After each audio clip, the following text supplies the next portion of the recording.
प्रभु फिर भी पिल्ले मेज के नीचे बच्चों की रोटी का चूर खाते ही हैं। इस पर यीशु ने कहा, जाओ, तुम्हारे ऐसे कहने के कारण अबदूत तुम्हारी बेटी से निकल गया है। संत मार्कुस का सुसमाचार अध्याय 7 पद संख्याएं 28 और 29।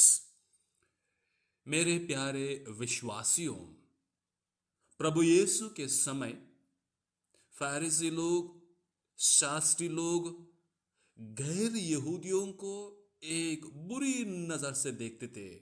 उनको अपने पास आना नहीं चाहते थे, उनको दूर रखते थे, उनको शायद कुत्तों के समान, किसी जानवर के समान देखा करते थे। आज देखिएगा सुसमाचार में कनानी स्त्री प्रभु यीशु के पास आती है। वो अपने बेटी में जो अबदूत था उसको निकालने के लिए प्रभु से दुआ प्रार्थना करती है। शायद जो प्रथा थी उसी के अनुसार प्रभु भी उनको कुछ सिखाना चाहते हैं, लेकिन वो डटी रहती है।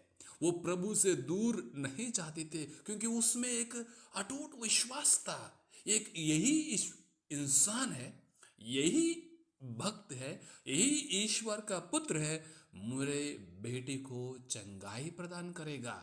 जब वो कहते हैं क्या पहले बच्चों को खाने दो, उसके बाद ही दूसरों को दिया जाएगा, और वो कहती है जी हाँ प्रभु, वो सही बात है, लेकिन जब बच्चे खाते हैं कुछ ना कुछ चूर नीचे गिरता है, वे लोग काया करते हैं। ये देखिएगा किस प्रकार वो स्त्री प्रभु में आस्था रखती है, विश्वास रखती है। वो जानती थी प्रभु उनके बेटे को चंगाई प्रदान करेगा। उनकी आस्था को देखकर, उनका विश्वास को देखकर, उनकी गहराई का अनुभव को देखकर प्रभु कहते हैं, इस कहने पर, ऐसे कहने पर आप बेटी शुद्ध हो गई, चंगाई प्राप्त की है, आप कर जाओ।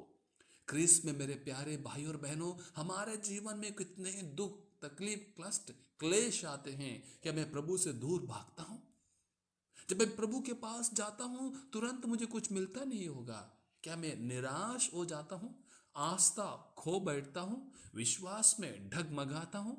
उस कनानी स्त्री से देखिएगा कितने लोगों के पास गई होगी, उन फरीसियों के पास, उन शास्त्रियों के पास शायद गई होगी, क्योंकि वे अपने आप को बड़ा समझते थे, अपने आप को एक विद्वान जानते थे और दूसरों की भलाई करने में आगे जानने वाले इंसान नहीं, लेकिन अपने आप को पहचानने वाले इंसान और व्यक्ति वो थे। लेकिन उनको कुछ नहीं मिला, शायद डांट के भगाए होगा उनको। आखिरकार वो प्रभु के बारे में जानती है, प्रभु के पास आती है, और प्रभु उन्हें उसी तरह से समझाने के लिए कोशिश करते हैं। शायद प्रभु परखना चाहते थे इस कनानी स्त्री का विश्वास कितना गहरा है, वो प्रभु में कितना अनुभव पाती है, प्रभु के बारे में क्या जानती है। तब प्रभु कहते हैं, ये चंगाई उनको प्रदान करते हैं। मेरे प्यारे भाई और बहनों, हम प्रभु में हैं, प्रभु में विश्वास करते हैं। क्या प्रभु में विश्वास करने में हमारा जीवन में बदलाव आया है? हम कुछ अपने जीवन में आगे बढ़ पाए हैं? जब लोग हमारे विरुद्ध कुछ कहते हैं, लोग हमें बातों को सुनाते हैं, क्या हम प्रभु से दूर भागने के लिए कोशिश करते हैं? पहले पाठ में देखिएगा, राजाओं का पहला ग्रंथ, किस प्रकार ईश्वर कहते हैं, तुमने मेरे विधान और मेरे दिए हुए आदेश का पालन नहीं किया, इसलिए मैं तुमसे राज छीन कर तुम्हारे सेवक को दूंगा। प्रिय भाई बहनों, यदि हम प्रभु का आज्ञा का पालन नहीं करते हैं, प्रभु में विश्वासमय जीवन नहीं बिताते हैं, शायद प्रभु भी हमारी आस्था ठुकरा देंगे, हमसे दूर हो जाएंगे, हमको अलग करेंगे। आइए आज उस कनानी स्त्री से देखें, बहुत अड़चनों के कारण, दुख तकलीफों के कारण, उसके बावजूद भी वो प्रभु के पास डटी रहती है। हमारा विश्वास वो होना है। आइए आज हम अपने दुख तकलीफ क्लेशों को, सुख दुख को प्रभु के चरणों तले लाएं, प्रभु से विनती करें, प्रभु से कृपा मांगे। जैसे उस कनानी स्त्री को उन्होंने विश्वास दिलाया, उनको चंगाई प्रदान की, वही प्रभु हमारे मानसिक, आध्यात्मिक, शारीरिक जीवन में आकर चंगाई प्रदान करे। आमीन।